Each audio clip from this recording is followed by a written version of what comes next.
Hola hermanos, el día de hoy, 14 de diciembre del 2022, sí, es miércoles de la tercera semana del tiempo del Adviento, sí, pero hoy es día de San Juan de la Cruz. Juan de Yepes y Álvarez, ese era su nombre, así fue bautizado. De hecho, bueno, él no sé si saben que vivió en la miseria realmente, vivió la pobreza extrema, así se llamaba pobreza solemne, le decían en España en esta época. Nace en 1542 en Fontiveros, como les digo, de don Gonzalo y doña Catalina Álvarez, muy pobres, eran conversos ellos, o sea, realmente su familia habían sido judíos que se habían convertido al cristianismo. Y eso también tendrá sus dificultades, ¿no? Acuérdense la pureza de sangre en España en esta época.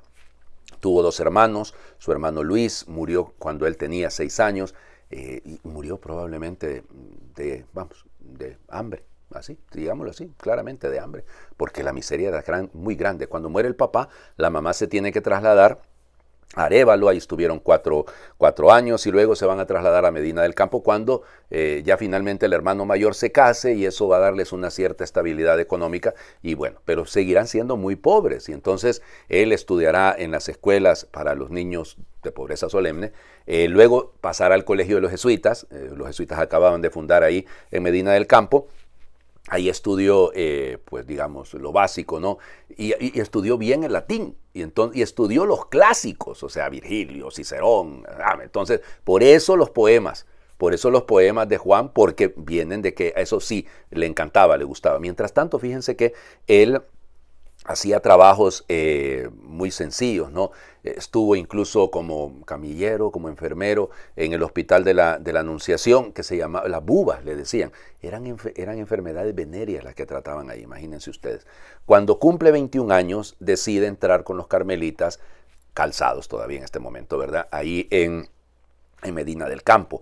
Y bueno, y empieza ahí su vida, lo envían a Salamanca, en Salamanca estudia lo que llamaríamos hoy en día la filosofía, ¿no? Las artes, y lo ponen hasta de prefecto de estudiantes, oigan, en su último año. Era una persona, era pequeñito, ¿no? Santa Teresa le decía el medio fraile, porque Teresa era un poco alta, y él medía, ¿qué? Unos 60 y tanto, no era muy alto San Juan. Cuando entra con los carmelitas, él se cambió el nombre y se puso Juan de San Matías, ¿ok? Ese era su nombre originalmente. Él será ordenado sacerdote en 1567 y bueno, ahí justo ese año, en el momento en el que él está pensando, fíjense, en irse con los cartujos, pues los cartujos eran más contemplativos, más rigurosos, y en ese momento conoce a Teresa. Y entonces, cuando conoce a Teresa, Teresa lo convence para que se quede y le ayude a ella en el proceso de la reforma. Así que el primer convento reformado de los carmelitas descalzos será el de Duruelo, en el 28 de noviembre de 1568, es fundado. Y entonces él se vuelve maestro de novicios y entonces va ayudando, acompaña a las fundaciones también a Teresa en Valladolid, bueno, en varios lugares. Y bueno, pero ya saben ustedes la crisis que se va a dar entre los carmelitas. ¿Por qué? Porque había la rama que estaban reformando Teresa y Juan. Bueno, ahí se cambió el nombre, no hay en Duruelo, el 28 de noviembre se puso Juan de la Cruz, dejó de ser Juan de San Matías. Bueno, fíjense, el detalle es este. Cuando empieza esta reforma, esa reforma va a ser apoyada por los reyes. Felipe II la va a apoyar, pero a los carmelitas calzados no los va a apoyar el rey, y quien los va a apoyar es Roma, es el Papa. Y entonces entra el conflicto. El pobre Juan, ya saben ustedes, sobre todo a partir de 1575, va a vivir una situación de crisis. Lo tuvieron retenido ahí en Medina del Campo en un cierto momento. Luego en Toledo lo van a meter 8 meses, estuvo preso ahí en la cárcel del convento, digamos, y no lo querían dejar salir. Y él lo que le decía al prior era: yo quiero salir para celebrar la fiesta de la Asunción. No, mientras yo esté aquí, no lo vas a hacer. Y se escapó, precisamente se escapó para poder ir a celebrar la fiesta de la Asunción, el 15 de agosto, pues. Miren, de 1577. El tema es que se va para Andalucía y allá se queda, ¿no? En todas estas zonas, fundando, acompañando todo el proceso. Ya Teresa ya para este momento ya ha muerto, ¿no? Pero él va llevando con la beata Ana de Jesús, la gran amiga de Teresa, ¿no? La que realmente llevaba adelante la fundación, hay que decirlo. Se hicieron muy amigos y él va pasando ahí, pero fíjense, Es el problema, ¿no?, de la época. Sus escritos fueron cuestionados. ¿Será realmente esto doctrina católica? Y entonces en 1590 lo apartaron de todos sus cargos porque era sospechoso su doctrina. Y bueno, en eso estaba. Por eso se volvió un fraile más. Ya no era prior, no era nada, no, un fraile más. Y estando en Úbeda, en la noche del 13 al 14 de diciembre de 1591, muere. Y empiezan los problemas otra vez.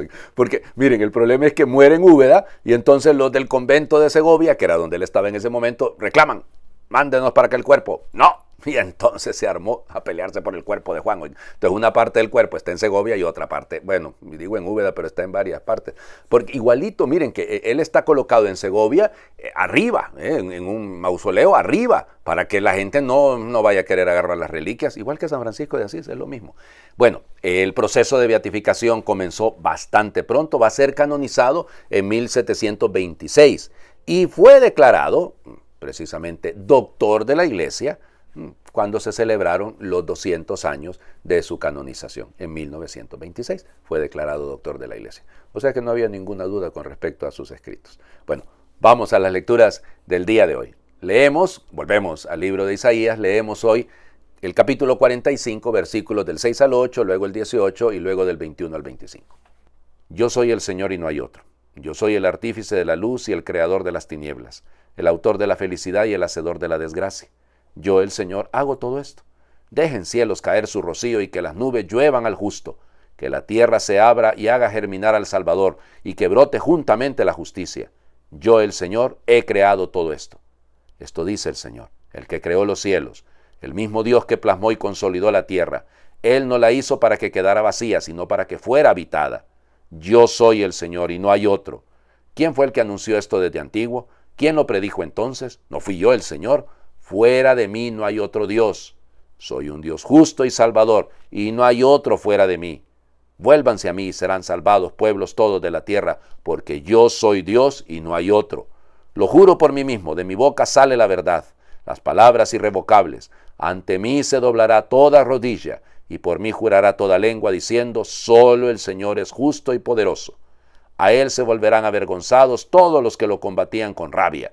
Gracias al Señor, triunfarán gloriosamente todos los descendientes de Israel. Palabra de Dios. Te alabamos, Señor. Este es un texto complejo, sobre todo porque lo hemos ido leyendo litúrgicamente. O sea, leímos del versículo 6 al 8, luego el 18 y luego del 21 al 25. Y entonces eso hace que no tengamos la secuencia, porque si ustedes lo notan, a veces habla Dios y a veces habla el narrador de Isaías. Entonces, ¿y aquí cómo quedamos? Porque así dice el Señor, pero yo soy el Señor, o sea, está hablando Dios. Entonces, noten el tema. O sea, la temática es doble. El primer tema, la insistencia en que Él es Dios y no hay otro.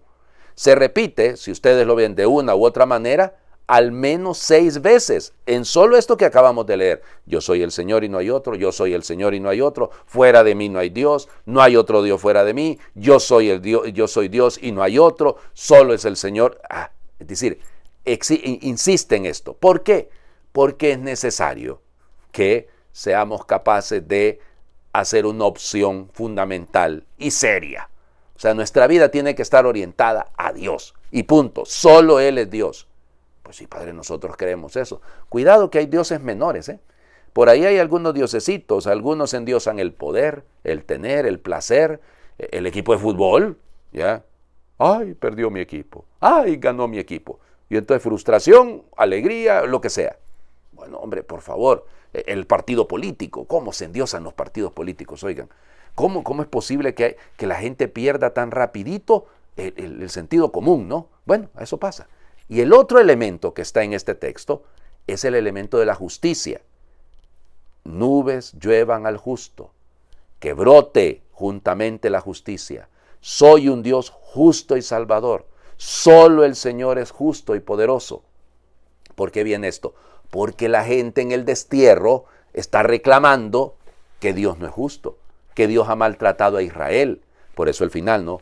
Gracias al Señor triunfarán gloriosamente todos los descendientes de Israel. Claro, pero es que la justicia no es como la entiendo yo. La justicia es como la entiende Dios. Y la justicia de Dios es tratarnos a todos con ese amor, con esa misericordia, con ese sentido y esa invitación a que comprendamos que todo lo creado, por eso dice que creó la tierra y no la creó vacía, sino que la hizo habitable, pero es Él el que nos da todo esto. Miren, no puede vivir la justicia quien no entiende de gratitud. No puede vivir la justicia quien no entiende de la misericordia de Dios, la agradece y vive según esa misericordia. Por eso dice esta palabra, ¿no? De mi boca sale una sentencia. Perdón que estoy leyendo lo que leemos normalmente, estoy traduciendo según lo que leemos en la liturgia de las horas. Aquí dice, de mi boca sale la verdad. Ya, ante mí se doblará toda rodilla. Ahí está el punto. Cuando usted deja de adorar a Dios y adora el espejo, entonces vendrán las injusticias. Y usted verá las cosas de una perspectiva evidentemente errada. El Evangelio. Leemos hoy la versión lucana de lo que hemos escuchado el día domingo. Hemos leído Mateo. Ahora es Lucas, capítulo 7, versículos del 19 al 23. En aquel tiempo Juan envió a 2 de sus discípulos a preguntar a Jesús, ¿eres tú el que ha de venir o tenemos que esperar a otro? Cuando llegaron a donde estaba Jesús le dijeron, Juan el Bautista nos ha mandado a preguntarte si eres tú el que ha de venir o tenemos que esperar a otro. En aquel momento Jesús curó a muchos de varias enfermedades y dolencias y de espíritus malignos, y a muchos ciegos les concedió la vista. Después contestó a los enviados, vayan a contarle a Juan lo que han visto y oído. Los ciegos ven, los cojos andan, los leprosos quedan limpios, los sordos oyen y los muertos resucitan, y a los pobres se les anuncia el Evangelio. Dichoso el que no se escandalice de mí. Palabra del Señor. Gloria a ti, Señor Jesús. Pues ya les dije, era el Evangelio del domingo, solo que ahí leímos Mateo, ahora leemos Lucas. La única variación es que en este caso sí escuchamos a los emisarios directamente preguntarle a Jesús. Juan el Bautista nos manda a preguntarte si eres tú. En la versión de Mateo no la hemos escuchado. Entonces, esa es la única diferencia. Digo, directamente. Luego, en aquel momento, volvemos, en aquel día, es decir, este kairos, este momento que es de Dios, el tiempo de Dios. O sea, Juan el Bautista y los discípulos de Juan, que son los curiosos y que andan preguntando, no viven el tiempo de Dios, viven el tiempo, ¿cómo les diría? Un poco angustioso, un poco desesperado, un poco ansioso. Y eso nos pasa a todos, ¿no? O sea, vivimos en ansiedades y preocupaciones y dudas y tanta cosa. No es el criterio. El criterio es en aquel momento, ver el presente de Dios, ver el actuar de Dios. Piensen en lo que hemos escuchado de la primera lectura, ¿no? Yo soy el Señor, déjenme ser Dios, hombre. Eso casi como que dice Dios, ¿no? Yo les decía el domingo en las misas, miren, lo más difícil y lo más complicado es dejar a Dios ser Dios. Es que queremos ponerle condiciones, queremos que haga lo que nosotros queremos que haga. Somos nosotros, es nuestro criterio, no el de Él. Y ahí es donde entra el problema. Por eso dichoso el que no se escandalice de mí, porque que causa escándalo este Dios tan bueno y misericordioso, causa escándalo este Dios que no nos deja ser. Cuidado, Él es un Dios justo, Él ama la verdad. Hagamos oración. Convierte mi mirada, Señor, para que sepa ver el amor escondido, para que descubra las heridas de quienes me rodean y quiera curarlas, para que vea más problemas reales y menos figurados, para que perciba las lágrimas ajenas. Transforma mi mirada, Señor, para que intuya las posibilidades de paz, de concordia, de justicia, de amor. Convierte mi mirada, Señor. Convertirse es comprometerse un poco más, un poco mejor. Hazme alguien comprometido con mi mundo, Señor. Ayúdame a luchar por mi familia. Dame coraje para perseverar cuando el camino se haga difícil. Dame paciencia para sobrellevar los obstáculos sin rendirme. Dame ilusión para seguir creyendo cuando me quede sin apoyos. Dame fuerza para complicarme en batallas buenas. Dame manos para acariciar, pies para caminar, palabra para cantar, siempre a favor de un mundo bueno. Hazme alguien comprometido con mi mundo, Señor. Amén. Miren que ya saben que, diré, Padre, ¿por qué no hizo alguna de los poemas de Juan de la Cruz? Sí, realmente estuve tentado de hacerlo, ¿no? Y tantos poemas bellos que hay, sobre todo pedazos del cántico espiritual que a mí me fascinan. Pero decidí hacer esta oración.